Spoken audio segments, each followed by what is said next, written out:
В эфире вечерние новости. В студии Василий Радченко. Здравствуйте. Смотрите в программе.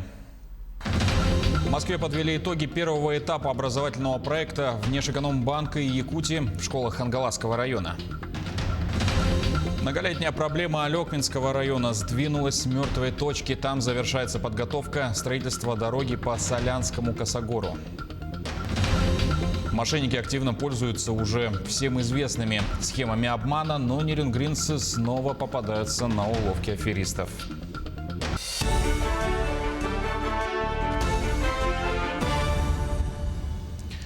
Группа ВИЗ и «Газпром» подписали соглашение о финансировании проекта по созданию крупного культурного кластера в Якутии.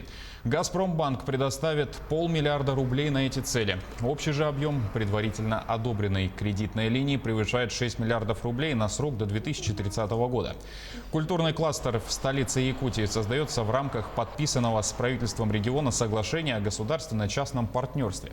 По словам члена Совета директоров холдинга Сергея Ромашова, для ВИЗ это не первый проект государственно-частного партнерства в Якутии.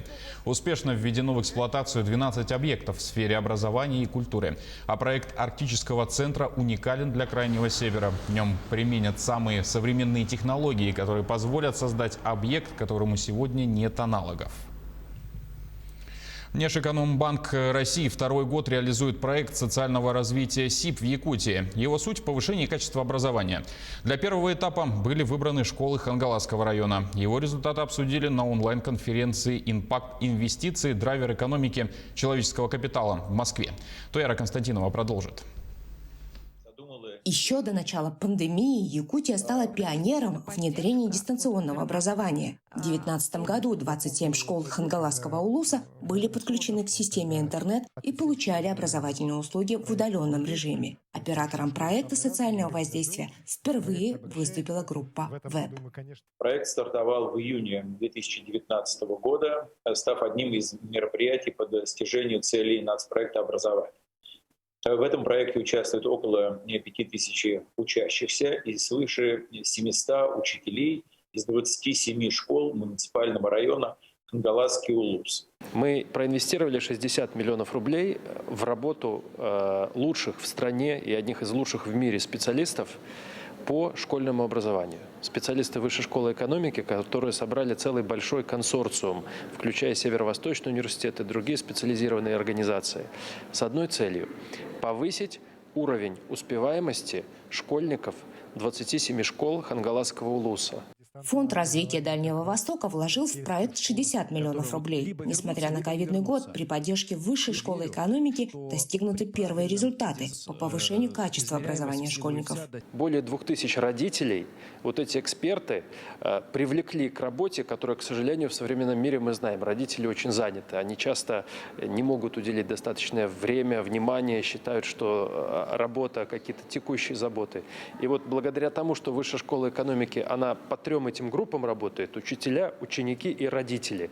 Мы уже видим очень хорошие результаты. Эксперты проекта оценивают Якутию как инновационную территорию. Республика стала полигоном для внедрения технологий и новых финансовых инструментов в решении социальных задач. Главное, что есть интерес у детей, есть интерес у учительского сообщества, есть интерес у родительского сообщества. То есть проект зажил, проект обращается. В этом году мы, конечно же, вот у нас основной год реализации проекта учебный 20-21. Вместе с тем, то, что мы заранее начали говорить о дистанционных технологиях, об широком использовании дистанционного образования как раз в сельских школах уже в 2019 году, в 2020, начале 2020, оно нам сегодня помогло реально в целом в республике дистанционное образование на хороший уровень поднять. А во-вторых, мы уже понимаем, где, на что нужно обращать больше внимания. Новая инвестиционная повестка, опробирована в Якутии, будет масштабирована еще в 50 регионах. А в республике продолжит работу по внедрению импактного инвестирования как одного из моделей ГЧП в сферах сопровождаемого проживания людей с ментальными нарушениями, а также повышения качества жизни старшего поколения. Тояра Константинова, Марина Мигалкина, Виктор Олесов, Москва. В столице региона по программе «Безопасные и качественные автомобильные дороги» уложено более 23 километров асфальтобетонного покрытия. По словам первого заместителя председателя правительства Якутии Алексея Колодезникова, программа в этом году реализована успешно. Однако возникают вопросы финансирования работ. Если по региональным дорогам сегодня подрядчикам профинансировано почти 77%, то в Якутске данный показатель равен 49%. Это при том, что асфальтобетон и другие типы покрытий в столице уложены на все 100%. Одной из причин этого, как сказали представители города, является то, что подрядчики не своевременно и не в полном объеме сдают документацию по выполненным работам. На реализацию нацпроекта «Безопасные и качественные автомобильные дороги» в 2020 году в республике предусмотрено почти 4,5 миллиарда рублей. За счет этого будет приведено в нормативное состояние 211 километров региональных автодорог и 23,5 километра улично-дорожной сети в городской агломерации город Якутск. 185 новых случаев коронавируса выявили за сутки в Якутии. Из них 102 в Якутске, в Нерингринском районе 16, в Нюрбинском и Усть-Алданском по 6. Во всех остальных районах от 1 до 5 случаев. Летальных исходов 2. На территории региона на сегодня действуют 14 лабораторий, как самостоятельные, так и работающие при стационарах. Вместе с тем в оперативном штабе отметили, что врачи продолжают вносить свой неоценимый вклад в сохранение жизни и здоровья якутян, что сегодня заслуживает слова благодарности каждому из них. Лучший способ – это соблюдать все меры предосторожности: социальное дистанцирование, ношение масок, дезинфекцию рук. Работа медицинских организаций сейчас отличается от работы организации, которая у нас была даже год назад, лишь только огромной нагрузкой, которая ложится на медиков нашей республики. Поэтому я хочу сегодня отдельно поблагодарить медиков, которые работают в каждой медицинской организации нашей республики. Огромное вам спасибо от всех жителей республики, от каждого больного, который у вас был, от всех их родственников за тот ваш труд, который вы делаете. И только на вашем труде мы сегодня спокойно дышим в нашей республике. Спасибо вам. Продовольственные магазины и другие точки торговли проверяют в поселке Уснера Амиконского района. Совместные рейды административной комиссии и полиции проходят регулярно. За сегодня проверили 4 торговых зала на наличие масок, перчаток и дезинфекторов. Как отметили проверяющие, жители с пониманием относятся к сложившейся ситуации. В настоящее время составлено 2 протокола по статье 3.8 КоАП РСЯ, направлены в мировой суд. В основном большинство магазинов соблюдают данный режим. Так вот, пока таких особо нарушений сильно много нет. Родные потерявшегося Михаила Голыжинского продолжают его поиски. О судьбе мужчины ничего не известно с 3 октября. По словам брата пропавшего, в начале месяца Михаил с 3 друзьями выехал на вездеходе на участок, который расположен в 20 километрах от поселка Чукурдах. О том, что случилась беда, узнали, когда сын одного из пропавших случайно обнаружил замерзшего отца, когда ехал на свой участок. В 1,5 километрах от места нашли их затонувший вездеход, в кабине которого находилось еще 2 мужчин. Возможно, мужчины не заметили в темноте яму на озере. На сегодняшний день поисками пропавшего Михаила занимаются только добровольцы. 6 человек на буранах прочесывают близлежащие территории, пока безрезультатно. Сотрудниками полиции были незамедлительно организованы оперативно-поисковые мероприятия. В 1,5 километрах от места обнаружения был найден затонувший в водоеме вездеход, в кабине которого находились тела еще 2 мужчин. По данному факту совместно с коллегами из территориального подразделения Следственного комитета проводится процессуальная проверка. Поиски 4-го мужчины были осложнены неблагоприятными погодными условиями. В ближайшее время они будут продолжены с применением специальной техники и кинолога с собакой. Мошенники активно пользуются уже всем известными схемами обмана, но нерингринцы, к сожалению, снова попадаются на уловки аферистов. Мнимые сотрудники отдела безопасности банка сообщают гражданам об опасности взлома их счетов и просят называть коды из СМС-сообщений для предотвращения этих действий.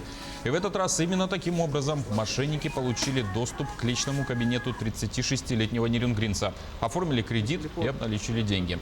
А 40-летний житель города Нерингри, поверив мошенникам на слово, сам внес наличные средства в сумме 470 тысяч рублей на продиктованный аферистом счет.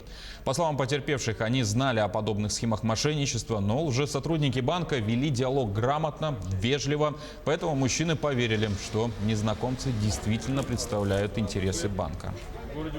В связи с ростом регистрации преступлений на территории Нидильского района, связанных с дистанционным мошенничеством, сотрудниками полиции проводится акция с целью напоминания гражданам не поддаваться на уловки мошенников, а также напоминания о сохранении личной финансовой безопасности. Многолетняя проблема Алекминского района сдвинулась с мертвой точки. К концу ноября этого года планируется завершить все намеченные работы по дороге от начала Солянского Косогора и до села Харинцы. С какими трудностями сталкиваются дорожники и какие перспективы есть у проекта, разузнала наш корреспондент Елена Фаст. Практически завершились работы по нарезке полочки Солянского Косогора. Протяженность ее составляет 16 километров. 1,5 недели назад приступили к работам силами одного бульдозера Камацу Д-275 весом 55 тонн.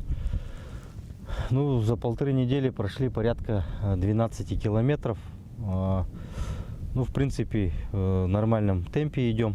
Тех, кто был в Алекминске по зимнику, хорошо представляет, насколько сложным был для водителей именно этот участок. Порой занимая несколько часов, в зависимости от погоды и времени года. Вот по этой дороге молодой был я где-то с 19 лет, по этой Косогоре я ездил. Вообще это трудное, страшное время было. Сколько мечтали эту дорогу как-то делали. Согласно технического задания, этим работы не завершатся. Первый этап – это дорога до села Балаганах, второй – до села Харинцы. Самое главное, теперь обслуживание дороги по Косогору будет финансироваться ежегодно. Главное управление автомобильных дорог Республики Саха-Якутия теперь именно на Солянский Косогор ежегодно будут выделяться средства, и аукционы будут проходить уже пораньше. То есть к работам можно будет приступать август-сентябрь месяц, то есть это самый такой хороший период. Елена Фаст, Максим Копылов, Алекминск. Теперь к новостям спорта. Якутские масс-рестлеры сразятся за путевки на игры стран СНГ. Схватки состоятся с 13 по 15 ноября этого года во Владикавказе среди юниоров и юниорок от 18 лет до 21 года. В столицу Северной Осетии ожидается приезд представителей 14 регионов России в весовых категориях от 50 до свыше 105 килограммов. Честь Якутии будут защищать Аян Самсонов, Айсен Мигалкин, Василий Захаров и другие сильнейшие спортсмены Якутии.